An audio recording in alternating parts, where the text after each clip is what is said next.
Hello, আসসালামু আলাইকুম সবাই, কেমন আছেন? সো বা যারা বাইরে হাঙ্গারিতে পড়াশোনা করতে যাচ্ছেন তাদের অনেক রকম কোশ্চেন থাকতে পারে। সো আলহামদুলিল্লাহ আজকে আমি আমার হাঙ্গারি ভিসা পেয়ে গেছি। সেটা সেপ্টেম্বর ইনটেকে। সো আমি আজকে শেয়ার করবো হচ্ছে আমার ওভারঅল জার্নি বলতে আমার অ্যাপ্লিকেশন প্রসেস সহ শুরু করে আজকে ভিসা পাওয়া অবধি।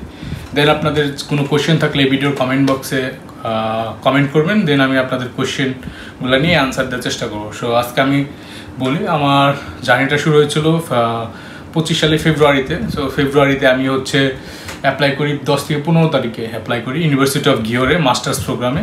আমি ব্যাচেলার শেষ করছি বাংলাদেশ থেকে। সো ফার্স্টলি আমি হচ্ছে আমার একাডেমিক ব্যাকগ্রাউন্ডটা শেয়ার করি। আমি এইচএসসিতে পেয়েছিলাম 4.33, এইচএসসিতে হচ্ছে 4.56, আর ব্যাচেলার শেষ করছি হচ্ছে 3.56 আউট অফ 4-এ। হচ্ছে আমার একাডেমিক ব্যাকগ্রাউন্ড। আর এমওআই ছিল আর একটা পাবলিকেশন ছিল। আইএলসটা আমার দেওয়া হয়নি, বাট দিতে চাইছিলাম, বাট আইএলস আর লাগেনি, আমি এমওআইতে অ্যাপ্লাই করছি। সো আমি হচ্ছে ফেব্রুয়ারির 10 থেকে 12 তারিখের মধ্যে অ্যাপ্লাই করি। তো 15 তারিখে মেবি অ্যাপ্লাই করছিলাম কম্পিউটার সায়েন্স ইউনিভার্সিটি অফ ঘিওরে। অ্যাপ্লাই করার 4 থেকে 5 দিন পরে হচ্ছে আমার কন্ডিশন অফার লেটার দেয়। সেই কন্ডিশন অফার লেটার হচ্ছে আমাকে বলে টিউশন ফি পে করতে। সো আমার টিউশন ফি হচ্ছে 5200 ইউরো, আর অ্যাকোমোডেশন ফি চাই সাথে এক মাসের অ্যাকোমোডেশন ফি হচ্ছে 130 ইউরো। সো টোটাল হচ্ছে 5330 ইউরো। সো আমি হচ্ছে কন্ডিশন অফার লেটার পাওয়ার পরে 7 দিন সময় দেয় আমাকে টিউশন ফি পেমেন্ট করার জন্য। সো আমি অফার লেটার মেবি 15 তারিখে পেয়ে গেছিলাম, ফেব্রুয়ারির 15 তারিখে পাওয়ার পরে আমাকে পেমেন্ট করার জন্য 7 দিন সময় দেয়। অফার লেটারটা আমার 15 তারিখে ইস্যু হয়, কন্ডিশন অফার লেটারটা। তো তারপর হচ্ছে আমি 7 দিন পরে যেদিন পেমেন্ট করতে বলে তার 2-3 দিনের মধ্যে আমি আমার টিউশন ফি প্লাস অ্যাকোমোডেশন ফি টোটাল 5330 ইউরো আমি ব্র্যাক ব্যাংকের মাধ্যমে, আমি বলি অনেকে ব্যাংক নিয়ে অনেক সমস্যা থাকে। সো আমি ব্র্যাক ব্যাংকের মাধ্যমে টিউশন ফিটা পে করছিলাম। পে করার 2 দিনের মধ্যে আমার ফুল ফাইনাল অফার লেটার চলে আসে। সো ফাইনাল অফার লেটার চলে আসার পরে আমি এম্বাসির ডেট নেই, এম্বাসিতে মেইল করি।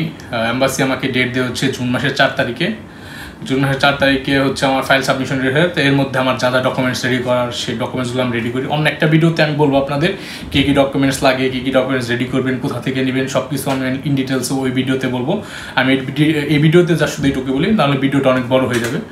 সো আমি হচ্ছে এম্বাসিতে মেল করার পরে 4 তারিখে আমি ডেট পাই। তো 4 তারিখে হচ্ছে আমি সব কিছু রেডি করে ফাইল সাবমিশন করে আসি। ফাইল সাবমিশন করার পরে আমাকে 5 তারিখে ইন্টারভিউ ডেট দেয়। সো 5 তারিখে আমি ইন্টারভিউ দিয়ে আসি।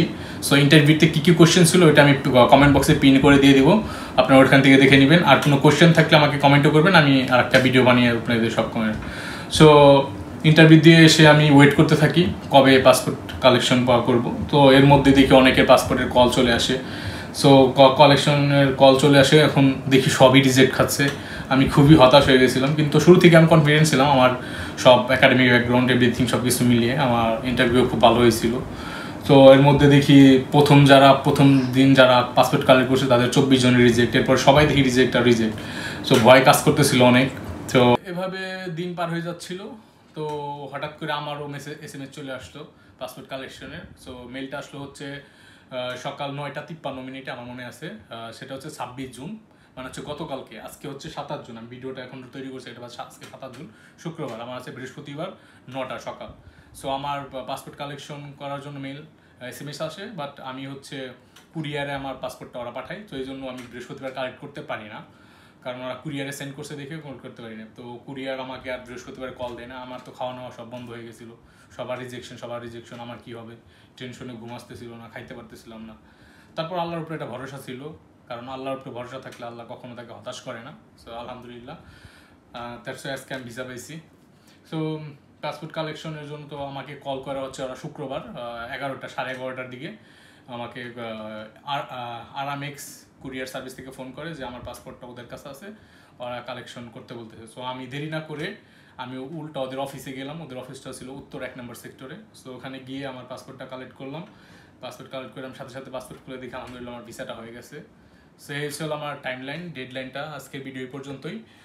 নেক্সট ভিডিওতে ইনশাল্লাহ আমি সব ডকুমেন্ট সব কিছু নিয়ে কথা বলবো। আপনারা চ্যানেলটা সাবস্ক্রাইব করে আমার সাথেই থাকবেন। আমি ইন ডিটেলসে সব ভিডিও আমার চ্যানেলে আসবে। সো সবাই সেখানে সাথেই থাকবেন। সো ইনশাল্লাহ আমার ভিসা। আল্লাহ হাফেজ, টাটা।